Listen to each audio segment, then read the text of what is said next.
Bismillahirrahmanirrahim. Alhamdulillahi rabbil alamin. Salatu wassalamu ala asyrafil anbiya'i wal mursalin. Nabiyina Muhammadin wa ala alihi wa sahbihi ajmain. Assalamualaikum warahmatullahi wabarakatuh. Sa sumunod na hadith, tungkol ito sa Laylatul Qadar. Yung mga sumunod na bahagi ng Kitabu Salatit Tarawih ni Imam al-Bukhari, doon sa Sahih al-Bukhari. Yung sumunod na hadith, iniulat ito ni Abu Sa'id radhiyallahu anhu. I'takafna ma'an Nabi sallallahu alaihi wasallam al-ashr al-awsat min Ramadan. Nag-i'tikaf daw sila kasama si Propeta Muhammad sallallahu alaihi wasallam doon sa ashr al-awsat. Kumbaga yung gitna na kumbaga ashr al-awsat. Yung ashra kasi 10, di ba? So panggitnang 10 gabi ng Ramadan. Gitnang 10 gabi ng Ramadan. So ito ning ika-10 hanggang 20, ganun. Nag-i'tikaf sila. So iba pa ito doon sa mga madalas na iniulat na last 10 days ng Ramadan. Ito, yung gitna na 10. Hindi siya ashr al-awakhir na last 10 days. Ito yung gitna na 10 days. Fakaraja sabihata ishrin fakatabana. Yung umaga daw ng ika-20 na gabi. So yun yung huling araw o huling gabi ng gitna na 10. So pagkatapos ito, last 10 days na. Nagkhutba daw si Propeta Muhammad sallallahu alaihi wasallam. Waqala inni uritu laylatal qadri. Ipinakita daw kay Propeta Muhammad sallallahu alaihi wasallam yung Laylatul Qadar. Sa panaginip ito, na panaginipan niya kung kailan ang Laylatul Qadar. Dinulot ni Allah ng papanaginipan niya kung kailan ang Laylatul Qadar. Kumbaga, ipinakita sa kanya yung mga tanda ng Laylatul Qadar. Na sa ganitong gabi yung Laylatul Qadar, may mangyayaring ganito. Pero, sabi niya, thumma unsituha. Pero nakalimutan daw niya. O dinulot ni Allah na makalimutan niya yung eksaktong araw. Aw nusituha. O kumbaga sa iba pang ulat o sa iba pang pagkakabanggit. Kumbaga dinulot ni Allah na makalimutan niya o nakalimutan lang talaga niya. Faltamisuha fil ashri al-awakhir fil witri. Di ba ito nangyari? Gitna na 10 days. So, ibig sabihin, hindi pa dito nangyari yung Laylatul Qadar na napanaginipan ni Propeta Muhammad sallallahu alaihi wasallam. Mangyayari pa lang. Mangyayari pa lang sa susunod na mga gabi. Sabi niya, pinakita sa kanya sa panaginip kung kailan yung Laylatul Qadar, ano yung mga palatandaan nito. Sa Ramadan na yun, kung kailan yung Laylatul Qadar sa Ramadan na yun, ano yung mga palatandaan nito. Pero nakalimutan niya kung kailan eksakto. Kaya sabi niya, ganito na lang. Faltamisuha fil ashril awakhir. Kaya hanapin ninyo ito, hangarin ninyo ito sa huling 10 gabi ng Ramadan, fil witri, sa mga odd number na mga araw. Ibig sabihin, di ba ika-20 na ito ng umaga ng Ramadan. Yung gabi, ika-21 na. Ibig sabihin, yung gabi ng araw na ito, maaring yun na yung Laylatul Qadar. Kumbaga, para sa panahon na yun ng mga sahaba.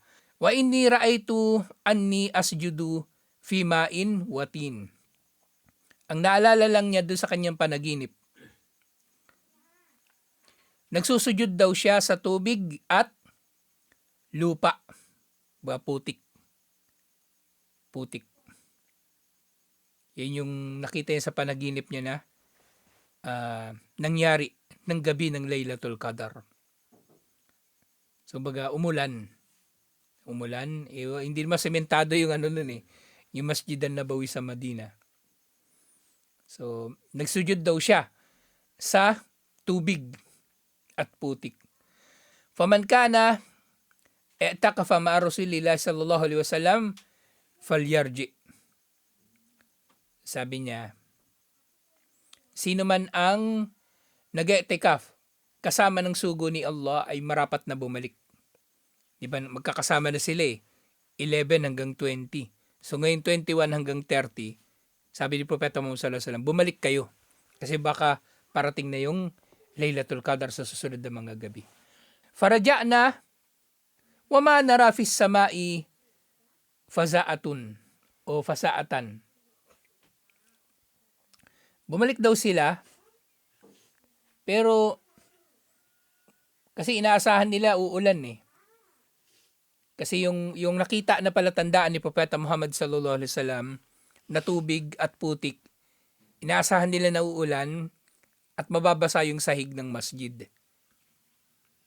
Pero mga ilang araw yung lumipas, kumbaga, wala silang nakita na palatandaan man lang ng ulap. O maaring itong araw din na ito mismo na yon, yung kumbaga, bago yung ika-21. Hindi na binanggit Basta naghintay daw sila. Minaman-manan nila yung langit kung uulan. Faja'at sahabatun. Famutirat hatta sala sakful masjidi. Pero bigla raw dumating yung makapal na ulap, umulan. Sa sobrang lakas ng ulan, tumagos na ito sa bubong ng Masjid An-Nabawi. Tumagos na yung ulan. Sobrang lakas ng ulan.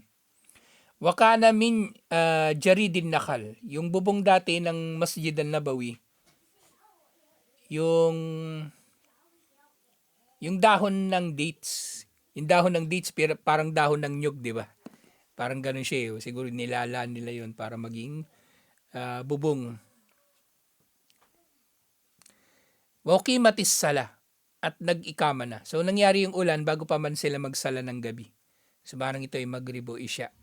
Faraitu Rasulullah sallallahu alaihi wasallam yasjudu fil ma'i wattin. At nakita ni Abu Sa'id al-Khudri, si Propeta Muhammad sallallahu alaihi wasallam na nagsusujud sa tubig at putik. Hatta ra'aitu atharatini fi jabhatihi sallallahu alaihi wasallam. Hanggang sa nakita daw niya yung tanda ng putik sa noo ni Propeta Muhammad sallallahu alaihi wasallam.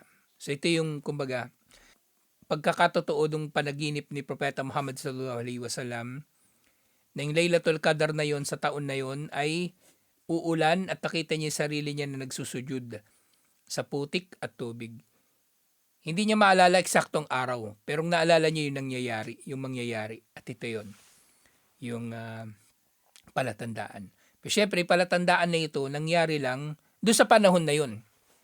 Kasi pwedeng mangyayari Laylatul Qadar sa mga gabi na wala namang ulan.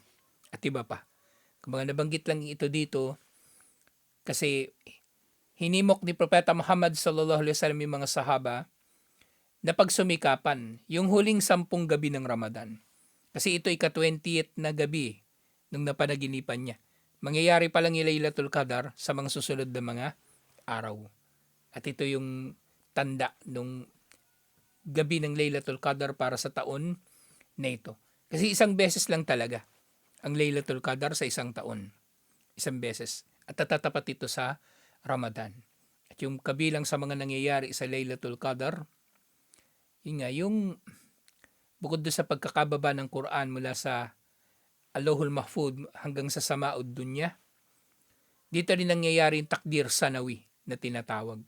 Dahil merong iba-ibang takdir pagtatakda ni Allah. Yung takdir na kumbaga pangkalahatan, lahat ng mangyayari sa mga nilikha. Takdir sanawi, yung mga pagtatakda ni Allah sa mangyayari sa isang buong taon. Takbir umri, yung mga mangyayari sa buhay ng tao. Sa sinapupunan nito mangyayari. At takdir yomi, pagtatakda ni Allah araw-araw. So yun yung Laylatul Qadar, nahanga rin daw sa huling 10 gabi ng Ramadan. Siyempre mga aral na makukuha din natin dito. So pwedeng magsujud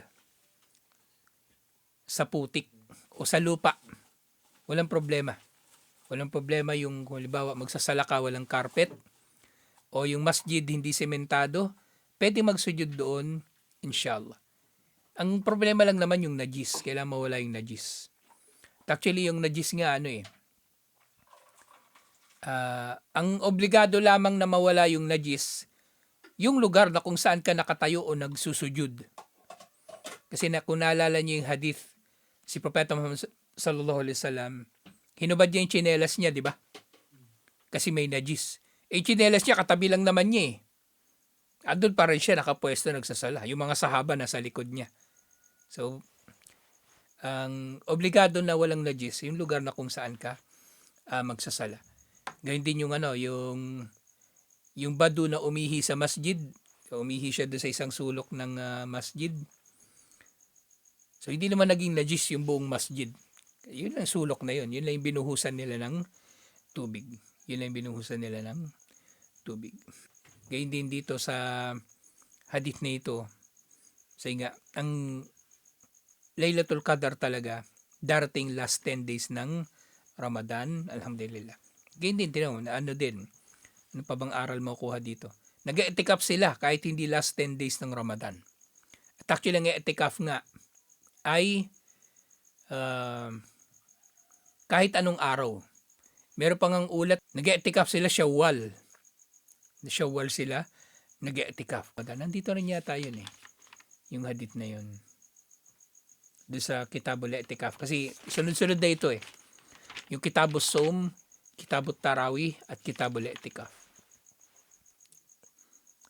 Sumunod na bahagi, Babu Taharra Laylatul Qadri fil Witri min al-ashr al-awakhir fi ibadah. Yung paghahangad ng Laylatul Qadar sa huling 10 gabi ng Ramadan. At ang paghahangad dito ng tao, ang hangarin niya na abutan siya nito na siya ay gumagawa ng pagsamba. Yun ang layunin ng paghahangad ng Laylatul Qadar. Ang gugulin ito sa pagsamba. Hindi yung kung ano-ano. Walang orasyon, yung orasyon, dua, ganun. Walang ganun na, kapag nasambit mo yun, hindi yun yung hangad natin eh. Ang hangad natin, yung magugol talaga, makagawa ng mga gawaing pagsamba, na pinakamarami na magagawa natin, sabot na ating makakaya sa gabi na yun ng Laylatul Qadar. Ngayon, iniulat Ibn Abbas radiyallahu anhuma, anna Nabiya sallallahu alaihi wasallam qala, iltamisuha fil ashr al-awakhir min Ramadan. Hanapin ninyo o hangarin ninyo ang Laylatul Qadar sa huling 10 gabi ng Ramadan. Laylatul Qadri fi tasiatin tabka.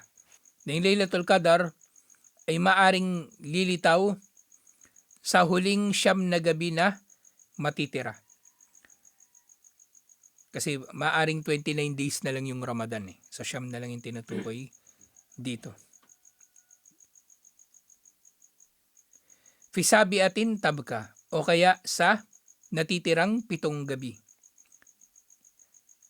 Fi khamisatin tabka, o sa 5 gabi na natitira. So ganun din, parang katulad yung kanina, yung hadith kanina.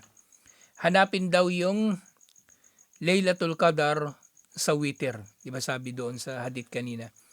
Faltamisuha fil witri al-awakhiri faltamisuha fil ashri al-awakhiri fil witri. Hangarin ninyo ito sa huling 10 gabi sa mga odd number na mga gabi. 21, 23, 25, 27 o 29. So ganun din dito. 21, 23, 25, 27 o 29 ang tinutukoy dito. Iba lang yung pagkakabanggit. Pero pareho lang. Siyam na gabi na natitira, ibig sabihin magsimula ka maghanap ng Laylatul Qadar sa 21. 7 gabi na natitira sa 23. 5 gabi na natitira sa 25. So 27, 29, karugtong na yun nito. Alhamdulillah. Sumunod na hadith, inulat muli ni Ibn Abbas radiyallahu anhuma. Sa iba pang ulat, sinabi ni Propeta Muhammad sallallahu alaihi wasallam, hiya fil ashril awakhiri fi tis'i yamdin. Ito daw ay nasa huling siyam na gabi. O fi sab'i yabkin, o sa 7 na natitira na gabi ng Ramadan. So ganun din. So nasa dulo talaga ito ng Ramadan. Either sa al-ashr al-awakhir fi tis'i yamdin o fi tis'i yabkin. Yamdin pala yung isa. Sa yung unang siyam na araw ng last 10 days o 7 gabi pala. Ulitin natin. Unang siyam na gabi ng last 10 days o huling 7 gabi ng last 10 days. So nandun daw yung Laylatul Qadar. Kaya kung titingnan natin dito, kung paramihan ng dalil, maaari talagang mapupunta yung Laylatul Qadar, pinakamalaki yung probability doon sa 23, 25, 27. Kumbaga. Pero meron kasing hadith na nababanggit talaga yung numero na 27. Kaya yun na rin yung pinanghawakan ng mga tao. Kaya nagsisiksikan sila sa masjid kapag 27 ng Ramadan. Babu al-amalu fil ashril awakhir min Ramadan. Kabanata tungkol sa paggawa ng mabubuting gawain sa huling 10 gabi ng Ramadan. Na ito nga ay layunin ng paghahangad ng Laylatul Qadar. Ang abutan ka ng Laylatul Qadar na gumagawa ka ng mabuti. Na hindi yung natutulog ka lang. Wala problema sa natutulog ka lang habang Laylatul Qadar. At least di ka gumagawa ng kasalanan. Pero sayang yung pagkakataon na makagawa ka ng mabuti. Siniulat ni Aisha radhiyallahu anha, kana an-nabiyyu sallallahu alaihi wasallam idza dakhala al-ashru shadda mi'zarahu. Si Propeta Muhammad sallallahu alaihi wasallam daw kapag dumating yung huling 10 gabi ng Ramadan, shadda mi'zara, idiom ito hindi ito literal. So inihigpitan daw niya yung kanyang sinturon. Ibig sabihin nagsisikap talaga siya na gumawa ng mga maraming gawaing pagsamba. Wa ahya laylahu, at binubuhay niya ang mga gabi nito. Wa aikada ahlahu, at ginigising niya yung kanyang pamilya sa pagsasagawa ng mga pagsamba, lalo na yung sala sa gabi. Siyempre, yung bukod sa tarawih, so ginagawa na rin dito yung tahajjud. Yung tahajjud sa last 1/3 ng gabi, alhamdulillah, bago mag-fajar. So yung Kitab al-I'tikaf kunin natin bukas. Inshallah. Assalamualaikum warahmatullahi wabarakatuh.